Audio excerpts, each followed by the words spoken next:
may ask a question. Yung ban China, meron silang coordinates? Yung 9-dash line nila? Wala. Wala eh. Tayo nga may baseline eh. May baseline, 10-dash line na. Oh, may coordinates ba?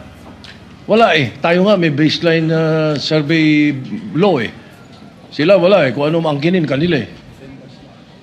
So, I want to find out where are the coordinates of China in the West Philippine Sea. Ayan po yung mapa ng China. Makikita po ninyo yung 6.1.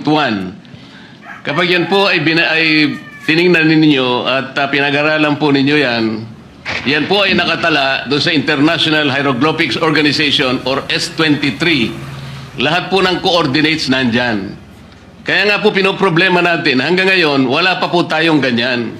Sana man lang yung West Philippine Sea, kapag ka lahat po ng kailangan ng United Nations, kasi bago po tayo makapagpatala ng ating sariling pangalan ng dagat, katulad ng West Philippine Sea, hindi lamang po declaration ang kailangan natin eh.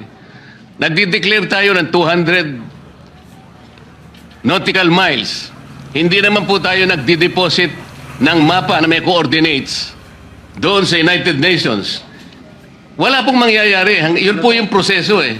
Tingnan po ninyo yan. 6.1, yan po yung South China Sea. Hindi po ninyo makikita ang West Philippine Sea. Kaya po tayo nagtatalo dahil yung ating West Philippine Sea, kailanman hindi mag-a-appear dyan hanggat hindi po nagagawa ni Commodore Tariela yung dapat niyang gawin. Imbes na gawa na siya ng gawa ng caricature, dapat mag-submit na siya.